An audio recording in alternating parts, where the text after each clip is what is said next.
Hi, everybody. It's Alan again with National Educators for Restorative Practices. Thanks for joining me here to take an extended look at the treatment agreement, as well as provide some tips and strategies to help make implementing the treatment agreement in your learning environment a little easier and less stressful. Now, if you've been with us before or you haven't been with us before, I just want to make sure we start off on the same page. So I just want to unpack exactly what the treatment agreement is and what it's composed of.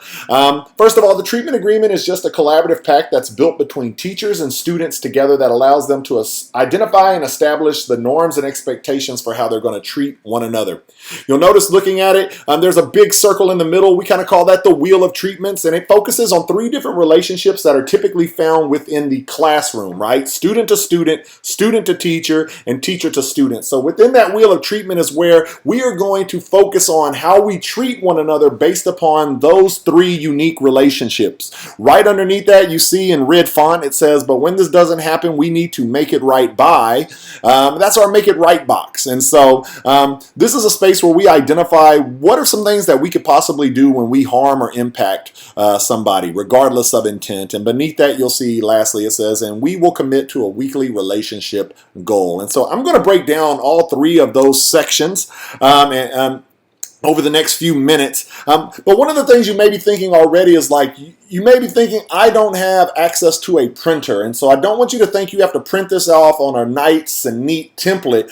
Typically what we see in the classroom are teachers build these on anchor charts or poster boards. And so if you didn't stock up on anchor charts or poster boards while you were stocking up on toilet paper, don't fret. Perfectly okay. In fact, you could build this on just a sheet of 8.5 by 11 printer paper like I did this morning at the house myself. The only thing I encourage you to do is give yourself a little bit more space between the bottom of your wheel of treatments and your make it right box so that parent to child can actually go outside the circles so that that wording doesn't bleed into the treatments that we're going to identify and put into that section. So let's go back to our traditional template that we utilize. And I know that in the video I said we're going to build a family treatment agreement. So let me get that pulled up for you here. Now, looking at it, it's about 98% the exact same thing. We just changed some of the verbiage. Notice at the top it now says family treatment agreement.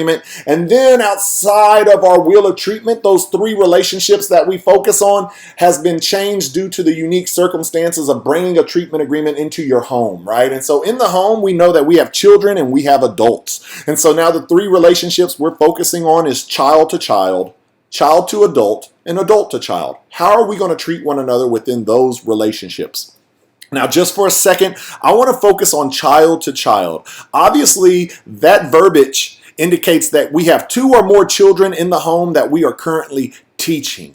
And so if you find yourself in a single child home, you only have one student that you're having to work with, we recommend that you change that relationship to child to self. So now instead of focusing on behaviors of how children are going to treat one another, we're actually going to focus on how will the child treat themselves during this time, right? So I want to take a little bit of a deeper dive in that wheel of treatment to really kind of highlight for you the verbiage that we're looking for. We really want to get away from rule governing language. And we want to get more into humanistic norms. And so when we look at that first section, child to child, we want to help our students identify how do they want to be treated by one another.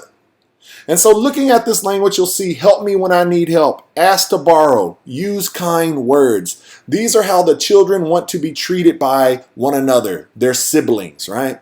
Now, we are kind of teetering into some uncharted territory because as the adult, you're not only the adult, but you're also now the educator. Right? And so thinking about that, some of the verbiage that you're going to see in your treatment agreement may apply both to the realm of academics, but also the domestic realm. So clean up after yourself, right?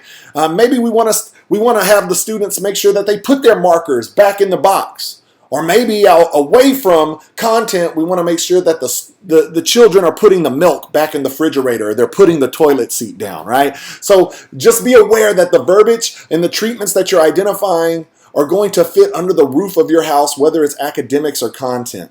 So we have how the children are going to treat one another. We've identified how the child is going to treat the adult. And then last thing we need to do is identify how the adult is going to treat the children. And so just looking at that verbiage, folks, it's important to point out, that we need patience. Be patient is not necessarily a rule. This is how we treat one another. And so child to adult, right?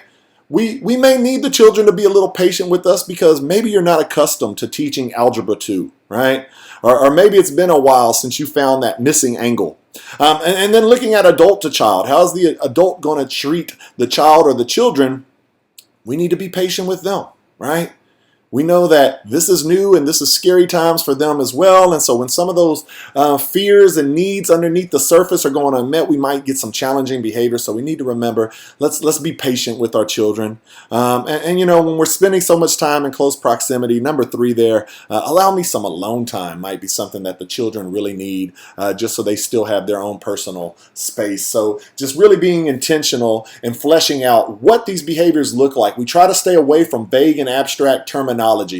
Sometimes your children or maybe the adults will even say we should be respectful, we should be nice, we should be kind. And that sounds great, but what we need to do is flesh out what does respectful, what is kind, what does nice look like. And so if you do hear that kind of verbiage as you're building this, take the time to ask your students, ask your other adults, okay, so what does respect look like? What does that sound like? What does that feel like? So that we get a more accurate description of the treatments that we're looking for in our treatment agreement. I hope that makes sense for you.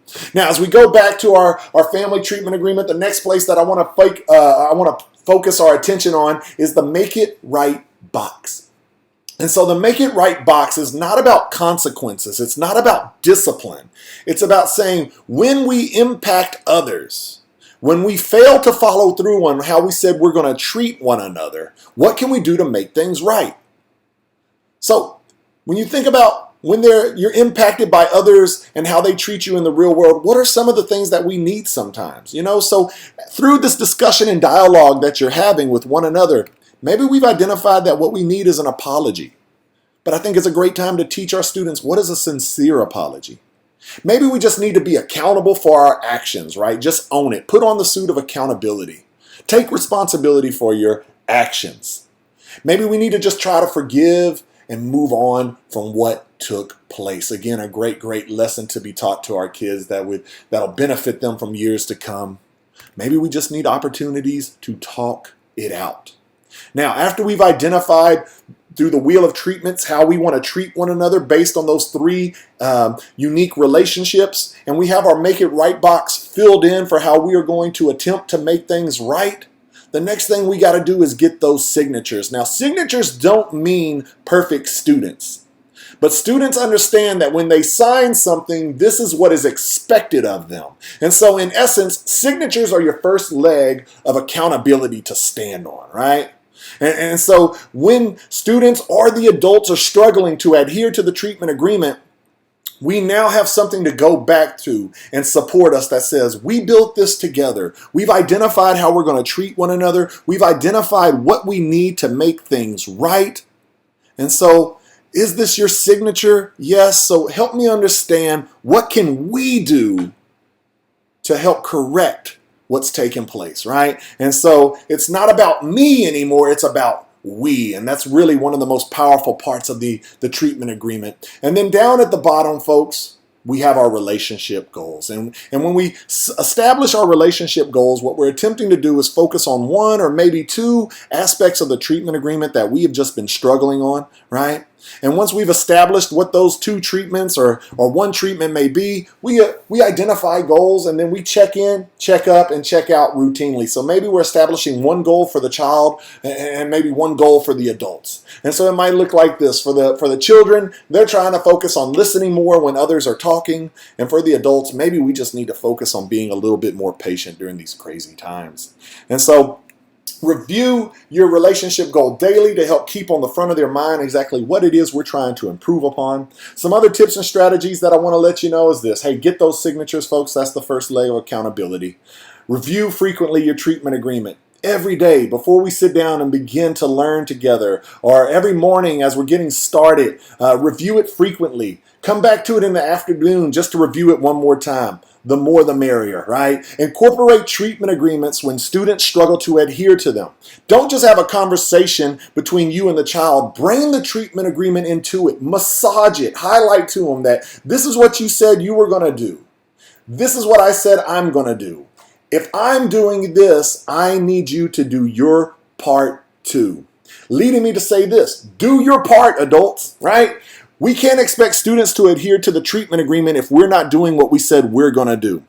Now, so set those weekly relationship goals so that we can see a reduction in some of those treatments that we're struggling with in our learning environment. Frequently check in to see if anything needs to be added, folks. As the days turn to weeks, and I'm afraid the weeks turn to months, we may see that there are certain things that begin to show up as we're working with our students at home, and we may need to add some of these new things to the treatment agreement. Keep it alive. Keep it living. And then last but not least, add additional voices as needed. You may find yourself in a very unique situation where you're not only teaching your kids, but maybe other kids who are in the neighborhoods due to their parents having to work or something along those lines. So as those students come into the home to learn as well, make sure that we explain to them what the treatment agreement is, and make sure we add their voices as needed so that their needs can be met as well. So folks, thanks for taking a little bit of time to talk about the treatment agreement with me. Please leave any comments, questions, or concerns beneath. Educators, I encourage you to also make sure that you're incorporating your treatment agreements in your virtual classrooms if you've already have them built. Remember to frequently review what is on those, set those relationship goals, and then use it as a tool for redirecting as you're going along. Folks, stay in touch with us. Make sure that you send us any questions you have so that we can get back in touch with you in a timely manner. Until the next time, folks, stay safe, stay healthy. God bless you. Signing off.